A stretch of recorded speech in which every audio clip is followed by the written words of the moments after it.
An increase in the number of registered voters and political parties are some of the factors the Independent National Electoral Commission says has led to the hike in the cost of the 2019 elections. The chairman of the commission outlined this while meeting with committees of the National Assembly to defend the budget for the 2019 general elections. You propose a budget on the basis of the number of political parties we have. There is no provision for independent candidacy under our laws. So anybody contesting an election must be sponsored by a political party. We have 91 political parties. With 91 political parties, certainly the size of the ballot paper is going to increase. So the size of the ballot paper is going to be an issue, and the bigger the size, the more cost you incur, particularly because we print the ballot papers to currency quality and trust the ballot papers to the central bank to deliver to locations and escort the ballot papers and sensitive materials with all the security accorded to the escort of our national currency. Meanwhile, the Independent National Electoral Commission has announced the registration of 23 new political parties, raising the number of registered parties in Nigeria to 91. The Commission also announced the extension on the continuous voter registration to August 31. At the presentation of certificates of registration to the new parties, the INEC chairman promised to tackle the issue of vote buying ahead of the 2019 general elections. The Commission is deeply worried about our elections, particularly the way they are becoming increasingly monetized. Vote buying is a cancer to our elections that we must work together collectively to stamp out.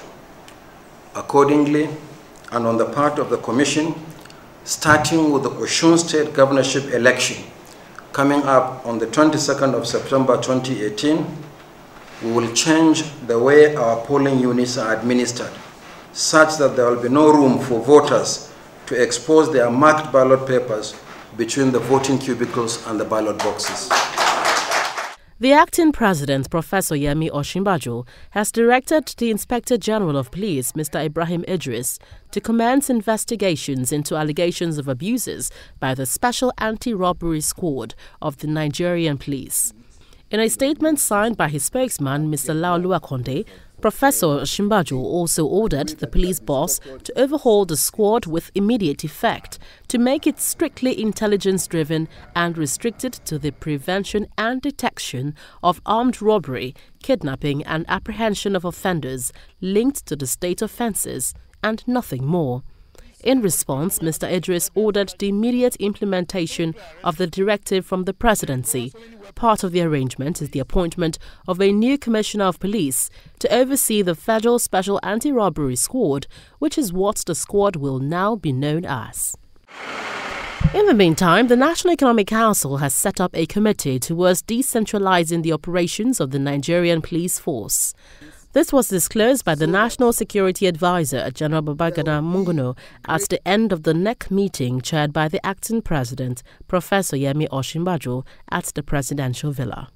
The council decided that a committee would be set up with representation from each political zone to be chaired by the Inspector General of Police, so that we'll find ways of decentralizing police operations so that there will be greater access to information, and handling these situations will become much easier rather than a centralized and cumbersome approach.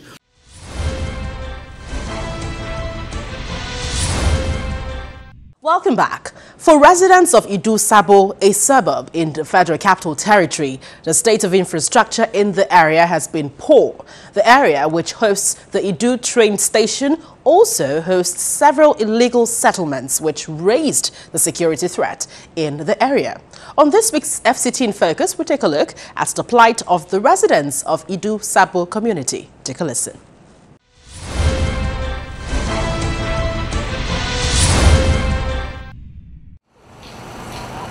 Idu Sabo community is located along the Idu-Karimo Road, and it houses the main station of the Abuja-Kaduna Railway.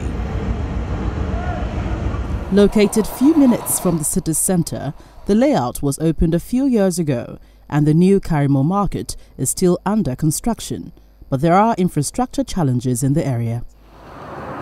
Blocked drainages causing a flooding on this dual carriageway, and the road itself needs another layer of asphalt concrete to be complete. All the way from Karimo, new Karimo layout, and then going this way to Idu Sabo has completely been abandoned for a while. And you just discover that people are coming on board, building illegal structures. As we drive down, you see them, on the road down there, you see illegal structures coming up. One of the developers, in a bid to drum up business, is fixing the portion of the road that leads to his estate. But another challenge confronting the residents is this so-called illegal settlement. The layout is also a health hazard.